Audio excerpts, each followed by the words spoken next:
కందుకూరు పట్టణంలోని వెంకట నారాయణ బజార్లో ఈరోజు ఉదయం 11 గంటలకు అమరజీవి శ్రీ పొట్టి శ్రీరాములు కాంస్య విగ్రహాన్ని నెల్లూరు పార్లమెంటు సభ్యులు వేమిరెడ్డి ప్రభాకర్ రెడ్డి ఆవిష్కరించారు. ఈ కార్యక్రమంలో కందుకూరు శాసనసభ్యులు ఇంటూరి నాగేశ్వరరావు, ఆంధ్రప్రదేశ్ ఆర్యవైశ్య కార్పొరేషన్ అభివృద్ధి చైర్మన్ డూండి రాకేష్ పాల్గొన్నారు. అనంతరం ఎంపీ వేమిరెడ్డి ప్రభాకర్ రెడ్డి మాట్లాడుతూ తనకు ఘన స్వాగతం పలికిన ఆర్యవైశ్య సోదరులందరికీ కృతజ్ఞతలు తెలిపారు. అమరజీవి పొట్టి శ్రీరాములు గారి యొక్క నెల్లూరు పార్లమెంటు సభ్యులు జోహార్ అమరజీవి పొట్టి శ్రీరాములు, జోహార్ అమరజీవి పొట్టి శ్రీరాములు, జోహార్ అమరజీవి పొట్టి శ్రీరాములు, అమరజీవి పొట్టి శ్రీరాములు గారు, అమరజీవి పొట్టి శ్రీరాములు గారు, అమరజీవి పొట్టి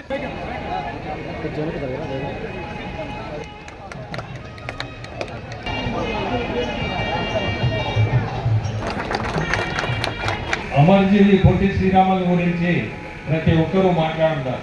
నేను చెప్పేది ఒక్కటే, ఈ విగ్రహం ఎందుకు పెట్టినట్టు మనం ఎందుకు పెట్టామంటే మన కాలం తర్వాత కూడా అందరూ తెలుసుకోవాల్సిన విషయం ఒకటే, ఇటువంటి పెద్ద మనిషి ఆ రోజు ఈ ఆంధ్రప్రదేశ్ రాష్ట్రాన్ని మనకి తీసుకొచ్చిన పెద్ద మనిషి అమరజీవి పొట్టి శ్రీరాములు అనే అటువంటి గొప్ప వ్యక్తి ఉండేరు అని తెలుసుకోవాలి. ఈరోజు మన వరకు తెలుస్తుంది, మన తర్వాత ప్రజలు కూడా ఇది తెలుసుకోవాలనే ఇటువంటి విగ్రహాలు మనం పెట్టేది. ప్రతి విగ్రహానికి ఒక చరిత్ర ఉంటుంది. ఇది చాలా గొప్ప చరిత్ర. మీ అందరూ ఒక్కటే, ఏ విగ్రహం చూసినా దానికి చరిత్ర ఉంటుంది అనేది మనసులో పెట్టుకోండి. ఇటువంటి బ్రాంజ్ విగ్రహం పెట్టడం అంటే వైశ్యులు, ఆర్య వైశ్యులు అందరూ శ్రద్ధ తీసుకొని దీన్ని వాళ్ళ సొంత డబ్బుతో ఖర్చు పెట్టి ముందున్న విగ్రహం తీసేసి దీన్ని పెట్టారంటే వాళ్ళకి, వైశ్యులకి ఇటువంటి కార్యక్రమంలో వాళ్ళకి ఎంత ఇంట్రెస్ట్. నేను ఎప్పుడు కూడా చెప్పేది ఒకటే, వైశ్యుల్ని మనము నమ్మాలా, నమ్మదగ్గ మనుషులు. నెల్లూరే కాదు, ఎక్కడ పోయినా వైశ్యుల గురించి నేను చెప్పేది ఒకటే, నమ్మదగ్గ మనుషులు, నమ్మాల్సిన మనుషులు, చాలా గొప్ప వ్యక్తులు. మనుషులు కనపడరు, భయస్థులు, భక్తి అన్నీ ఉన్న వ్యక్తులు. అందుకనే ఇటువంటి విగ్రహాన్ని ఖర్చు అయినా కానీ చూడకుండా గొప్ప వ్యక్తి, ఆ గొప్ప వ్యక్తిని మనందరం కలిసి ఇటువంటి మంచి విగ్రహం మనం ఈరోజు పెట్టాలా అని చెప్పి వాళ్ళు డిసిషన్ తీసుకోవడం, ఆ నిర్ణయం మీద మేము రావడం. నాకు వైశ్యులకు సంబంధించింది ఏది ఉన్నా ఖచ్చితంగా పిలిస్తే వస్తాను. ఎందుకంటే అంత నమ్మకం, నాకంత నమ్మకం. నెల్లూరులో కూడా టౌన్లో ఏ కార్యక్రమం ఉన్నా పిలిచారంటే ఖచ్చితంగా వస్తాననే చెప్తా. రెండోది, ఏ భక్తి కార్యక్రమం చేసినా మేము వాళ్ళందరూ మా ముందుంటారు. మేము వస్తాం సార్, వాలంటీర్స్గా ముందొచ్చి డబ్బున్నోళ్ళు, చాలా పెద్ద మనుషులు కూడా ఏది చూడకుండా భక్తి జ్ఞానంతోనే వచ్చి అక్కడ మామూలు ఒక మనిషి లాగానే వాళ్ళు మనం చెప్పిన పని చేస్తూ చాలా గొప్ప వ్యక్తులు. సో ఈరోజు మనం ఇంకోటి కూడా గుర్తుపెట్టుకోండి, నిన్ననే మన ప్రభుత్వం 45,000 స్కూల్స్లో పేరెంట్స్ టీచర్స్ మీటింగ్ పెట్టారు. ఇది చాలా గొప్ప కార్యక్రమం. నిన్న నేను మెగా పేరెంట్స్ టీచర్స్ PTM అని పెట్టి మీటింగ్ నిన్న ఒక స్కూల్కి అటెండ్ అయ్యాను. ఆ పిల్లల్ని చూస్తుంటే మేము పోయింది 1 గంటకైతే 2 గంటలైనా ఉండాలనిపించింది, కానీ పరిస్థితుల వల్ల బయట రావాల్సి వచ్చింది. కానీ మన ప్రభుత్వం ఈరోజు, మన చంద్రబాబు నాయుడు గారిని తీసుకోండి, మీరందరూ కూడా ఒకటి గుర్తుపెట్టుకోండి, అభివృద్ధి ఒకటే. ఆయన మనసులో ఉన్నది అభివృద్ధి. ఎట్లా రాష్ట్రం ముందుకు పోవాలా, మనం ఎట్లా తీసుకుపోవాలా. పరిస్థితులు చాలా దారుణంగా ఉన్నాయి. ₹1 డబ్బు అయితే లేదు, మొత్తం అప్పుల పాలైంది ఈరోజు.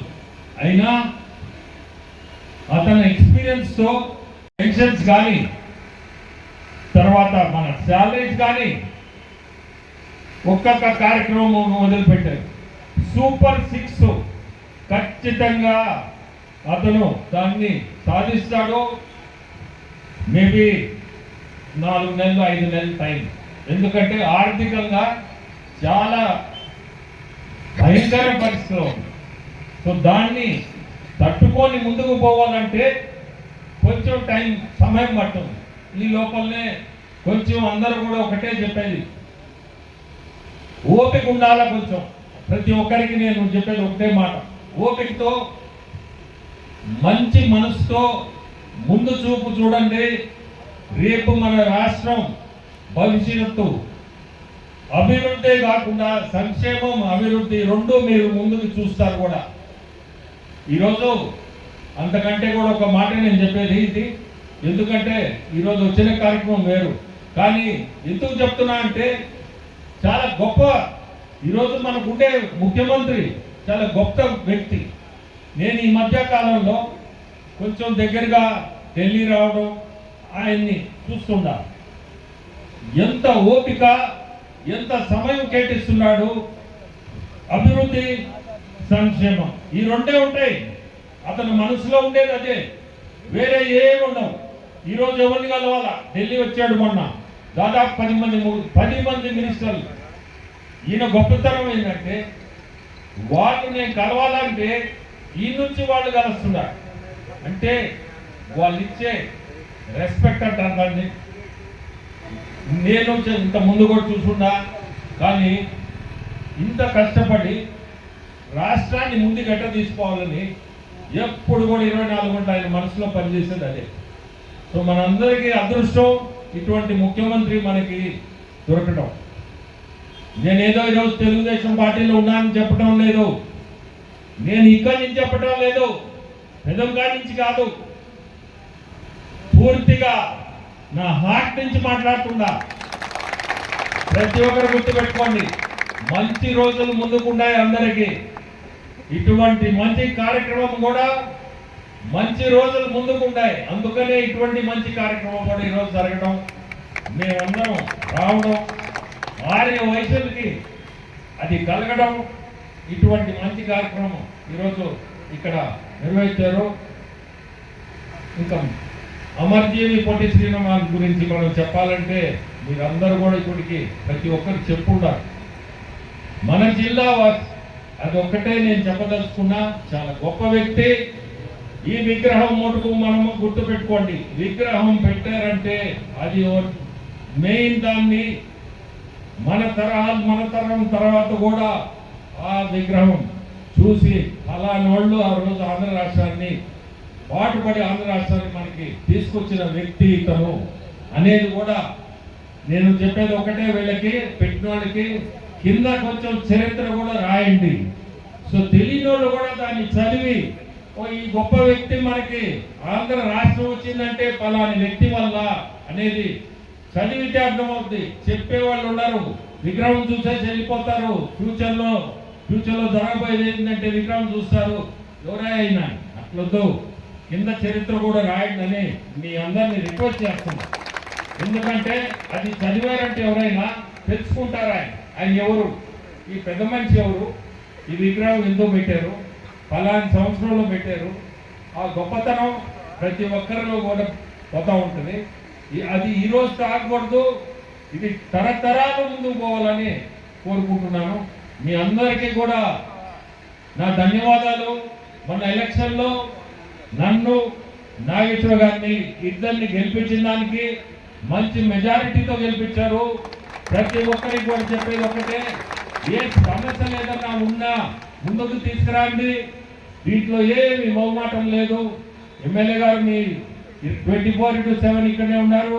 ఖచ్చితంగా నెల్లూరు రండి, నేను తప్పకుండా వస్తాను. వచ్చే నెలలో కార్యక్రమం పెట్టాలను ఇప్పుడే ఎమ్మెల్యే గారితో కూడా మాట్లాడాను, ఆయన కూడా సరే అని చెప్పాడు.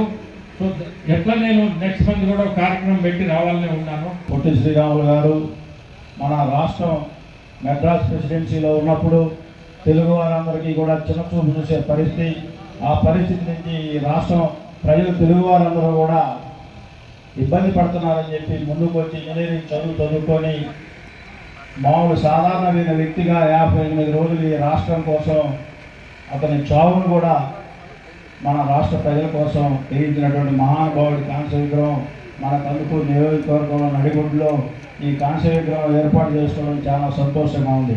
ఆ కాంస్య విగ్రహం ప్రారంభోత్సవ కార్యక్రమంలో పాల్గొన్నందుకు మేము అదృష్టంగా భావిస్తూ నాకు సోదరుడు చెప్పారు, మన ప్రాంతంలోనే కనిగిరి ప్రాంత వాసిగా పొట్టి శ్రీరాములు గారు, నేను కూడా కనిగిరి ప్రాంతానికి పడమటిపల్లి గ్రామానికి సంబంధించిన వ్యక్తి. ఈ ప్రాంతంలో అటువంటి మహనీయులు జన్మించడం మనందరం కూడా గర్వించాల్సిన విషయం అని చెప్పి ఈ సందర్భంగా తెలియజేసుకుంటూ మనందరం కూడా వీరంతా ఒక కమిట్మెంట్తో ఈ రాష్ట్ర అభివృద్ధి కోరుకోవాలి, ఈ రాష్ట్రంలో వ్యాపారస్తుల సుఖ సంతోషాలతో ఉండాలని చెప్పి, ఈ రాష్ట్రంలో తెలుగుదేశం పార్టీ, జనసేన, బీజేపీ ఉమ్మడి ప్రభుత్వం వస్తే ఈ రాష్ట్రం బాగుపడుతుందని చెప్పి మీరందరూ కూడా తెలుగుదేశం పార్టీ ఉమ్మడి ప్రభుత్వాన్ని ఆశీర్వదించినందుకు ముందుగా మీ అందరికీ చేతులెత్తి నమస్కారం తెలియజేసుకుంటూ, ఈరోజు ఆ రోజు ఎలక్షన్లో చిన్న చిన్న అపవాదులు ఉండే, తెలుగుదేశం పార్టీ ఏదైనా ఇబ్బంది వస్తుంది, మళ్ళా తెలుగుదేశం పార్టీ కందుకూరులో అటువంటి వాతావరణం ఉండకూడదు, ఒక స్నేహపూరిత వాతావరణం ఈ నియోజకవర్గంలో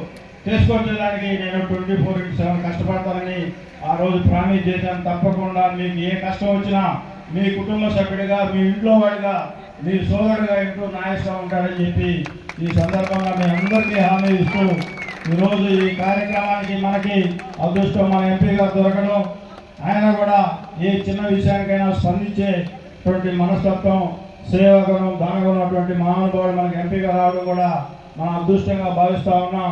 ఈ సంవత్సరం సార్ నాకు రాలపాడు రిజర్వాయర్ కూడా 21 ఫీట్ ఉంటే 21 ఫీట్లు వచ్చింది. మోపాడు, మాతవరం చెరువులు మన నియోజకవర్గంలో అన్ని చెరువులు కూడా ఆ దేవుడి ఆశీస్సులతో చంద్రబాబు నాయుడు గారు ఈ రాష్ట్రాన్ని ఏ విధంగా ముందుకు తీసుకోవాలి, దానికి సపోర్ట్గా వర్షాలు ఎక్కువ పడి బ్రహ్మాండంగా కలకల్లాడిపోతా ఉన్నాయి సార్ చెరువులు. తప్పనిసరిగా ఈ రాష్ట్రం సుభిక్షంగా ఉండేదానికి, అలాగే నియోజకవర్గం సుభిక్షంగా ఉండేదానికి పొట్టి శ్రీరాములు వారు ఎవరి వారు అని అడిగారు. దానికి ఇంకొకరు సమాధానం చెప్పారు, ఇంకొకరు సమాధానం చెప్పారు. కానీ ఇక్కడ ఉన్న ప్రతి ఒక్కళ్ళు సమాధానం చెప్పాల్సింది ఏంటంటే, పొట్టి శ్రీరాములు గారు మా జిల్లా వారు, నెల్లూరు జిల్లా వారు, ఈ ప్రాంతానికి సంబంధించిన ముద్దు పెట్టాలని ప్రతి ఒక్కళ్ళు కూడా గుర్తు పెట్టుకోవాల్సిన అవసరం ఉంది. మరి పక్క పొరుగు రాష్ట్రం తెలంగాణ ఏర్పడింది మీ అందరికీ తెలుసు. తెలంగాణ ఇంతకు ముందు ఆంధ్రప్రదేశ్ లో ఒక భాగం. తెలంగాణ ఏర్పడటానికి వందలాది మంది తెలంగాణ బిడ్డలు బలిదానం అవ్వాల్సి వచ్చింది, మీ అందరికీ తెలుసు. కానీ అదే ఆంధ్ర రాష్ట్రమైన, తెలుగు రాష్ట్రమైన ఆంధ్రప్రదేశ్ ఏర్పడటానికి కేవలం ఒకే ఒక ప్రాణత్యాగం, అదే పొట్టి శ్రీరాములు గారి ప్రాణత్యాగం మీ అందరూ కూడా గుర్తుపెట్టుకోవాలని మరోసారి తెలియజేస్తా ఉన్నాం. మరి చంద్రబాబు నాయుడు గారు అంతకుముందు అధికారంలో ఉన్నప్పుడు నవంబర్ 1 ఏదో చేయలేదని వైసీపీ వాళ్ళు ఊరు వాడ డబ్బేసి కొట్టారు. అది చేసేవరా బాబు అంటే చేయలేదంటారు. సరే మీరు వచ్చాక ఏదో చేస్తారని గత 5 సంవత్సరాల కాలంలో నవంబర్ 1 పొట్టి శ్రీరాములు గారిని గర్వించుకుంటూ మేము అధికారికంగా చేస్తామన్న ముఖ్యమంత్రి దబ్బా కొట్టి కేవలం నవంబర్ 1 అధికారికంగా చేస్తానని వాళ్ళ నాన్న పేరును వైఎస్ఆర్ అవార్డ్స్ అని ఇచ్చేవాడు. మళ్ళా అది కాదు సార్, నవంబర్ 1కి మీ నాన్నకి ఏమైనా సంబంధం ఉందా? అసలు నవంబర్ 1 దేనికి చేస్తున్నావు? మీ నాన్న పేరు మీద అవార్డు చేయడానికి చేస్తున్నావా, లేదా పొట్టి శ్రీరాములు గారు త్యాగ ఫలితంగా చేస్తున్నావా అని అనేక మార్లు మేము ప్రశ్నించడం జరిగింది. అయినా అతనిలో ఎటువంటి చలనము లేదు, ఎటువంటి మార్పు లేదు. మరి ఆ రోజు యువగలం పాదయాత్రలో భాగంగా ప్రతి చోట కుప్పం నుంచి ఇచ్చాపురం దాకా చేస్తున్న పాదయాత్రలో యువనేత నారా లోకేష్ గారు నన్ను కూడా ఆ టీంలో సభ్యుడిగా ఎంచుకోవడం జరిగింది. వారితో పాటు మీ ప్రాంతానికి కూడా రావడం జరిగింది. ఆ రోజు ప్రజల సమస్యల్ని, ఆదివాసీల సమస్యల్ని, వ్యాపారస్తుల సమస్యల్ని అన్ని తెలుసుకుంటూ వస్తా ఉన్నాం. దగ్గర కందుకూరు ప్రాంతం దాకా వచ్చాం. ఆ రోజు వచ్చి టూర్ ప్రోగ్రామ్ కోఆర్డినేటర్ గారు ఒకటే చెప్పారు, సార్ రేపటి నుంచి కందుకూరు ఎంటర్ అవుతా ఉన్నాం, రేపు సాయంత్రం బ్రిడ్జ్ దగ్గర ఎంటర్ అవుతా ఉన్నాం. మరి అంతా బాగానే ఉంది, కానీ క్లైమేట్ ఏదో కొద్దిగా గడగడ అనిపిస్తూ ఉంది, ఇది వర్షం పడేలాగుంది. మరి ఏం చేద్దామండి కందుకూరు యాత్ర అలానే కంటిన్యూ చేద్దామా, లేదా కొద్దిగా సమయం తీసుకొని చేద్దామా అంటే లోకేష్ గారు ఒకటే ఒక అన్నారు, అది ఎండైనా వర్షమైనా దాన్ని సక్సెస్ చేసే బాధ్యత తెలుగుదేశం పార్టీ కుటుంబ సభ్యులతో పాటు అయ్యన్నార్ గారు తీసుకున్నారు. ఆయన అప్పచెప్పిన తర్వాత మనం వెనకడి చేసే అవకాశమే లేదు, ఎటువంటి పరిస్థితుల్లో ముందుకే నడుస్తామని చెప్పారు. ముందుకు రావడం జరిగింది. మరి ఎక్కడ చూడని విధంగా నెల్లూరు జిల్లాలోకి ఎంటర్ అయిన దగ్గర నుంచి విపరీతమైన జనం. అసలు నెల్లూరులో జనమే రారన్నాడు, నెల్లూరులో మీకు ఎవరు పాదయాత్రకు సహకరించారన్నాడు, ఎన్నో పుకార్లు పుట్టించారు. కానీ ఎప్పుడైతే విపిఆర్ గారు తెలుగుదేశం పార్టీ కండవా అభ్యర్థి తప్ప ఇంకో అభ్యర్థి గెలవడు అని అది చేసి చూపించగలరు తెలియజేస్తా ఉన్నాం ఒకసారి. మరి ముఖ్యంగా మేనిఫెస్టో అంశాలు పెట్టేటప్పుడు ఆ రోజు పవన్ కళ్యాణ్ గారు చంద్రబాబు నాయుడు గారు ఒక మేనిఫెస్టో కమిటీ వేయడం జరిగింది. బీజేపీ నుంచి కూడా సభ్యులు తీసుకొని ఆ రోజు అడిగారు వ్యాపారస్తులకి ఆదివేశులకి ఏం కావాలి తమ్ముడు అని చెప్పి. మీరు ఏదో చెప్తారు కదా సార్, మీరు చెప్పండి, మేము అంత పెద్దవాళ్ళం కాదు కదా అని చెప్పి వారిని అడగడం జరిగింది. తర్వాత చంద్రబాబు నాయుడు గారు కానీ పవన్ కళ్యాణ్ గారిని ఒక 3 పాయింట్లని మేనిఫెస్టోలో పెట్టేదానికి అంశానికి ఆర్యవైశ్య సంక్షేమం పేరుతో ముందుకు తీసుకురావడం జరిగింది. అదేంటంటే మనందరం కూడా పెద్ద అని పిలుచుకునే శ్రీ కొలిజేటి రోసయ్య గారి స్మృతివనం ఏర్పాటు చేయటం, ఇది 1వ పాయింట్. నెంబర్ 2వ పాయింట్, ఆర్యవైశ్యుల్లో ఎంతో మంది డబ్బున్న వాళ్ళు ఉన్నారన్న సంగతి అందరికీ తెలిసిందే. అదే విధంగా ఎంతో మంది పేదవారు కూడా ఉన్నారు. అటువంటి ఆర్యవైశ్యుల్లోని పేదవారికి ఆర్థికంగా అండగా ఉండటానికి ప్రభుత్వం తరఫున కార్పొరేషన్ ని బలోపేతం చేస్తూ తగిన నిధులు ఇస్తూ రాయితీ ఇస్తూ వారి వ్యాపారాన్ని పైకి తీసుకురావడానికి అన్ని రకాలుగా తోడుగా ఉంటామని చెప్పిన హామీ 3వ హామీ. 3వ హామీ ఆ రోజు చెప్పింది ఏంటంటే మనకి మన నారా చంద్రబాబు నాయుడు గారు ముఖ్యమంత్రి అయిన తర్వాత ఎన్డీఏ కూటమి తరఫున ఎక్కడైనా సరే ఆర్యవైశ్య గుడులు, ఆర్యవైశ్య సత్రాలు ఇవి కనుక ప్రభుత్వం పరిధిలో కనుక ఉంటే వాటిని ఇమీడియట్ గా వచ్చిన సంవత్సర కాలంలో తీసి అది ఆర్యవైశ్యులే నిర్వహించుకునేలాగా జీవో ఇవ్వడం కాదు, దాన్ని అమలు పరుస్తామని చెప్పిన ఘనత ఎన్డీఏ ప్రభుత్వానికి. ఇవన్నీ ఓకేనా అన్నారు సార్. ఒకటి సార్ అని అన్నారు. ఏంటమ్మా అన్నారు, నవంబర్ 1 చేయలేదని మన మీద రూపం ఉంది సార్, దయచేసి మీరు ప్రభుత్వంలోకి వచ్చిన తర్వాత నవంబర్ 1 అంటే ఆ రోజు పవన్ కళ్యాణ్ గారు కానీ చంద్రబాబు గారు ఒకటే మాట అన్నారు, అది మీరెవరు అడగాల్సిన అవసరం లేదు, అది నా బాధ్యత. నవంబర్ 1 కాదు, పొట్టి శ్రీరాములు గారి ఆత్మార్పణ దినోత్సవాన్ని చేయటం ఆంధ్రప్రదేశ్ రాష్ట్ర ప్రజల యొక్క బాధ్యత, ఆంధ్రప్రదేశ్ ప్రభుత్వం యొక్క బాధ్యత. దీన్ని మేము చేసి తీరుతామని ఆ రోజు గర్వంగా చెప్పడం జరిగింది. చెప్పటమే కాకుండా నవంబర్ 1 వచ్చింది.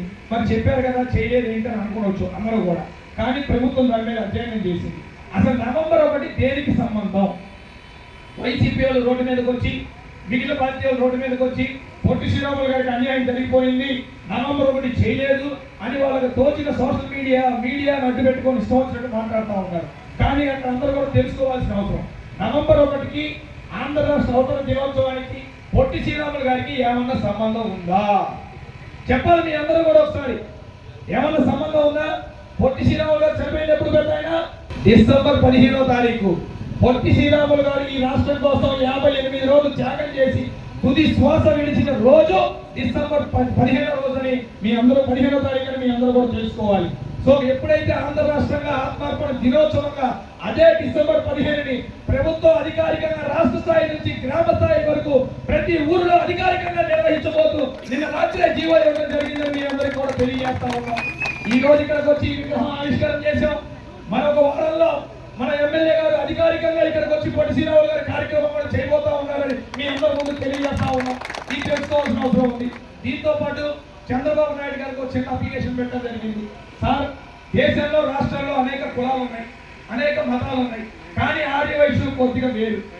ఆర్యవైశ్యులు దేనికి లొంగరు సార్, ఒక ఆత్మాభిమానానికే లొంగుతారు, కేవలం ఆత్మాభిమానానికే లొంగుతారు. మీరు చూపించే ప్రామాణికాలతో పాటు ఏదైతే మేము దైవంగా భావించిన మా 102 గోత్రికుల దైవం మా కన్యకా పరమేశ్వర అమ్మవారి ఆత్మార్పణ దినోత్సవాన్ని అధికారికంగా నిర్వహించండి సార్ అంటే వేరే కులాల నుంచి వ్యతిరేకత వస్తుందేమో అని ఎవరో ఒకరు అన్నా కూడా నో నో నో. ఏదైతే రేపు జనవరి 31న జరగబోయే అమ్మవారి ఆత్మార్పణ దినోత్సవాన్ని ప్రభుత్వం అధికారికంగా నిర్వహిస్తాం. స్వయంగా నారా చంద్రబాబు నాయుడు గారు పిలువని పట్టు వస్త్రాలు ఇవ్వబోతా ఉన్నారని కూడా ప్రతి ఒక్కరు కూడా తెలియజేస్తా ఉన్నాం. అంటే ఎన్డీఏ కూటమిలో నాయకులు, ఎన్డీఏ కూటమి ప్రభుత్వం చెప్పిన మాట కానీ ఎంత కట్టుబడతనేది మీ అందరూ కూడా తెలుసుకోవాల్సిన అవసరం ఉంది.